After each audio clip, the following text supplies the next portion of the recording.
نحمده ونستعينه ونستهديه ونستغفره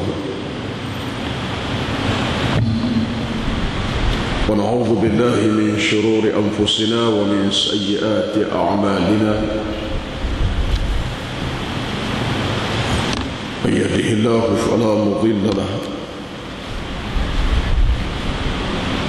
ومن يضلل فلا هادي له.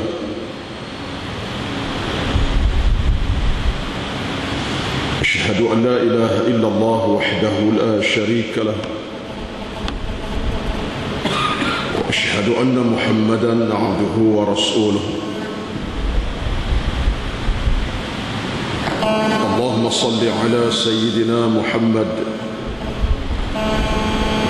وعلى آله وصحبه أجمعين. ربنا عليك توكلنا وإليك أنبنا وإليك المصير. ربنا افتح بيننا وبين قومنا بالحق وأنت خير الفاتحين. اللهم أعز الإسلام والمسلمين. اللهم انصر إخواننا المسلمين في كل مكان. اللهم ألف بين قلوبنا وأصلح ذات بيننا.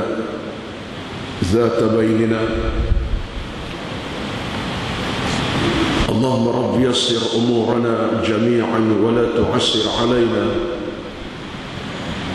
لا حول ولا قوة إلا بالله العلي العظيم.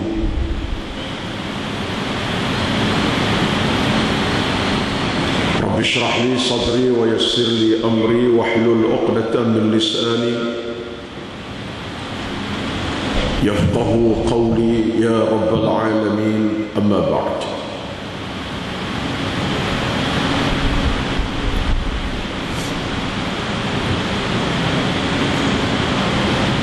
أعوذ بالله من الشيطان الرجيم.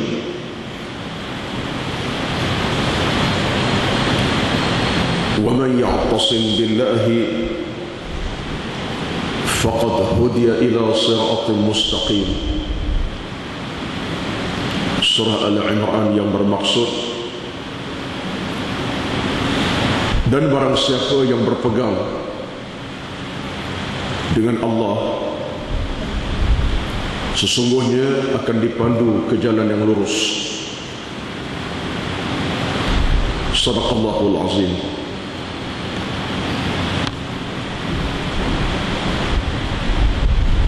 Yang berbahagia Al-Fadhil Tuan Imam kita selaku pengurusi, yang dihormati pengurusi dan seluruh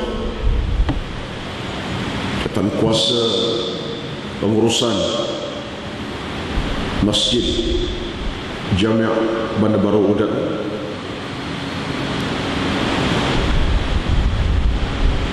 yang dihormati ashabul fadilah, tuan-tuan guru, para alim ulama, para ustaz,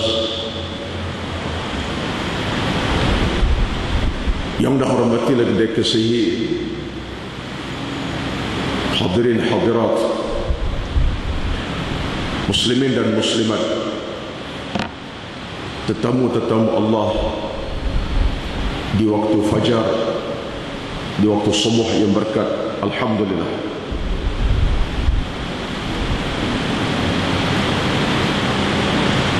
Pertama-tama sekali,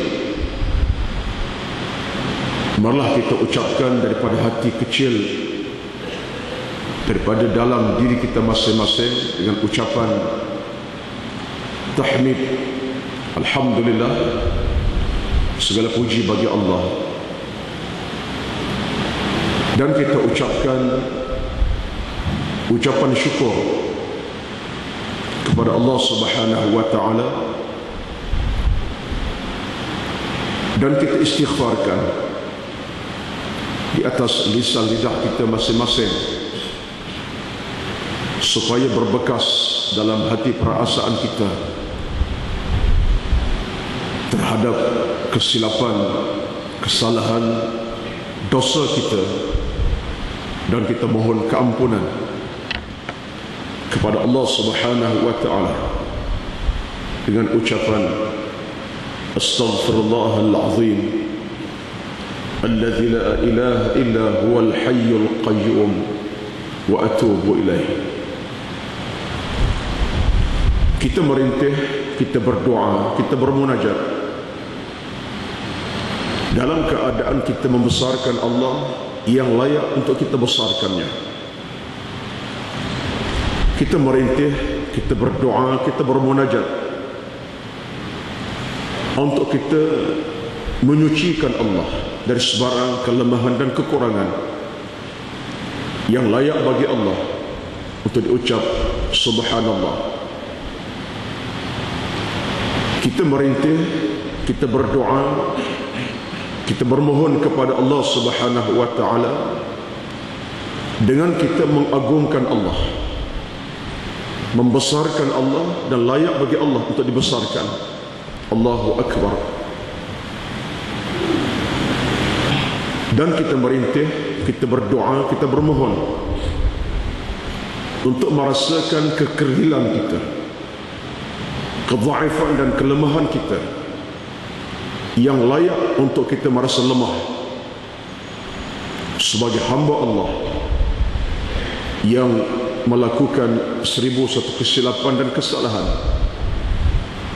Kita mohon dengan istighfar, astaghfirullahal azim.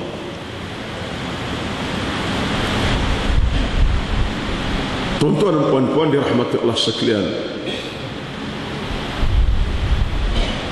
bila kita dapat berada di kesempatan pagi yang berkat ini dalam saf sembahyang, saf salat subuhnya, kemudian dapat kita duduk sekejap mendengar tausiah, peringatan, tazkirah, ini bukan kecil maknanya. Ini menunjukkan bahawa kita berada di jalan yang betul, jalan yang benar, jalan yang sepatutnya kita terokai sepanjang saat, sepanjang waktu, sepanjang malam, sepanjang siangnya. Sebagaimana yang dibacakan Al-Fadhil Tuan Imam tadi dalam solat subuh kejap tadi daripada surah Al-An'am, yang saya ambil potongan akhir bacaan imam tadi dalam rakaat yang kedua solat. Di penghujung ayat imam kita baca tadi setelah sebut kejap tadi, wa man ya'tasim billahi faqad hudiya ila siratul mustaqim. Allah berjanji, bila Allah berjanji, ia suatu kebenaran. Bila Allah berjanji, ia suatu kepastian. Bila Allah berjanji, ia akan ditepati. Wa man ya'tasim, barang siapa yang berpegang, al-i'tisam, barang siapa yang berpegang dengan Allah dalam maksud menuruti perintah Allah, mengamali ajaran Allah, melakukan kebaikan demi kebaikan, mengikut apa yang Allah perintah, membina kehidupan berteraskan iman dan agama, cintakan kebaikan, cintakan pahala, cintakan akhirat, dambakan syurga. Al-i'tisam. Apa jaminan Allah? Faqad hudiya ila siratin mustaqim, sesungguhnya dia akan dipandu ke jalan yang benar. Bermula di alam dunia ini, Allah akan pandu kita dari saat ke minit, minit ke jam, jam ke hari, hari ke minggu, minggu ke bulan, bulan ke bulan, bulan ke tahun, siang dan malam, malam dan siang, silih ganti, pemanduan itu akan sampai ke kemuncaknya di padang mahsyar nanti. Kita akan bangkit dalam keadaan Allah redha, Allah kasih, Allah sayang, dan akhirnya itulah kemuncak kejayaan yang abadi. Neraka dijauhkan Allah, syurga menjadi kediaman kita yang abadi. Allahu Akbar. Itulah sebuah perjalanan. Kita hidup, tuan-tuan, dalam suatu siri perjalanan yang panjang sebenarnya. Alam pertama kita, alam roh. Alam yang kedua, alam janin, rahim ibu kita. Alam yang ketiga, alam dunia yang kita berada di saat ini, pagi ini dan sekarang ini.